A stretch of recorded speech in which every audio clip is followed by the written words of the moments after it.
Question number 8, Fletcher Tabuteau. Thank you, Mr Speaker. To the Minister of Finance, does he believe New Zealand has a surplus, and if so, why? The Honourable Bill English. Mr Speaker, yes, and that is because government's revenue exceeds its expenditure.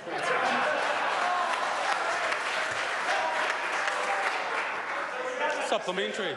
Order. Order.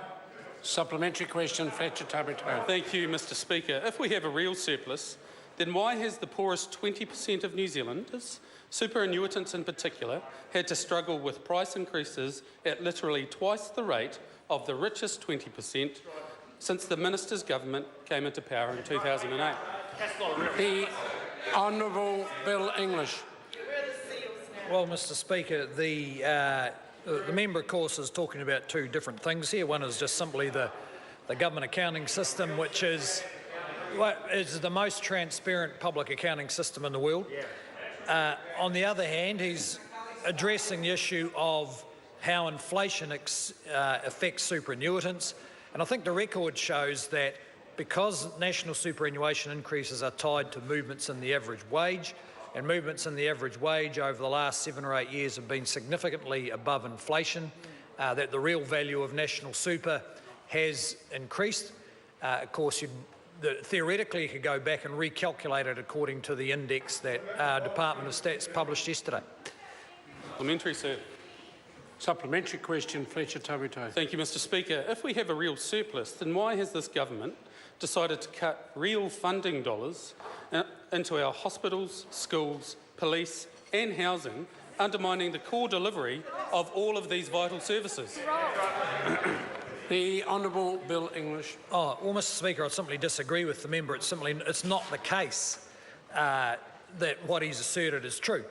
All of those services have received increases, significant increases. In fact, in the last budget, I think the police had an increase of 300 million, which by any reckoning is a large number. But in any case, we are more focused on whether those organisations are getting results than we are on the sheer bulk of spending. Because a lesson of history is often in government agencies, if they get too much money, they become even less able to deliver services, and we've struck the balance about right. Strong focus on results, and where they can show they get results, they get more money. Supplementary question, David Seymour. What happens to interest rates and inflation when a government abandons fiscal restraint, such as the period 2005 to 08? The Honourable Bill English. Well, Mr Speaker, for a range of reasons, including the fact that the government at the time allowed government expenditure to increase by, I think, 50% over about 6 or 7 years. First mortgage rates then were more than double what they are today. Today you can get a two-year fixed interest mortgage for 4.2%. First mortgage rates in 2007 were 10%. Supplementary, sir. Supplementary question, Fletcher Tabuteau. Thank you. Given the Minister insists he has a surplus, why has his government backpedalled on adjusting immigration settings and police numbers, despite insisting that everything was okay about a month ago?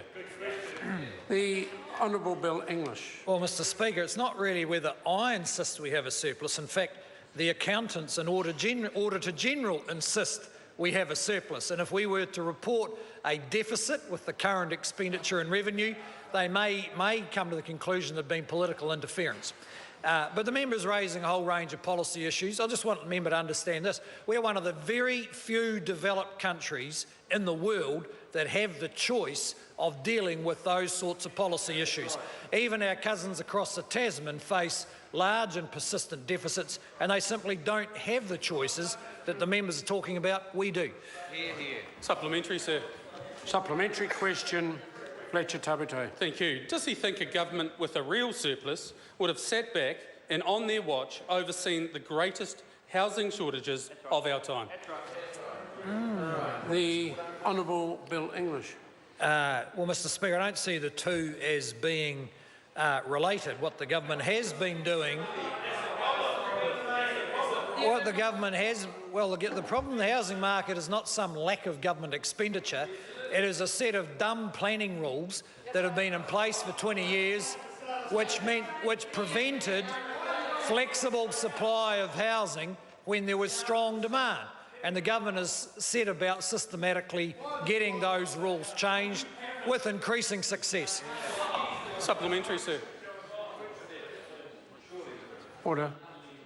Supplementary question, Fletcher Tabuteau. Thank you, Mr Speaker. What has the Minister been able to say to New Zealanders, hard-working families, who cannot afford a home to live in, cannot make it from wage packet to wage packet, let alone save for the future, about this government's supposed surplus? The Honourable Bill English. Well, Mr Speaker, what we're able to say to those families is first that they're in one of the faster growing economies, so whatever challenges they're facing week to week, they're in a country where there's more opportunity to do something about that than most other developed countries.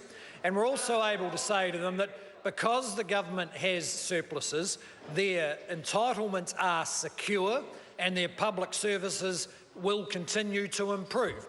And that is better than you can say in most developed countries. Supplementary, Mr Speaker. Supplementary question, Fletcher Tabuteau. Thank you, sir. What does the Minister say to New Zealand business and investors worried about the stability of the New Zealand economy because this Minister has grown government debt to its largest level in New Zealand's history? The Honourable Bill English. Well, Mr Speaker, we explained to them what's happened with the government debt cycle, and that is because of the recession and the earthquake in Christchurch, we were just tipping over $17 billion of contribution to the rebuild that we borrowed when times were tough, and now that times are better, we need to pay that debt down to prudent levels. And I look forward to the member's support, because he's just been giving a long list of new spending, which makes it a lot harder to pay down the debt. And I was hoping he might share our priorities to get the right balance of them. Order.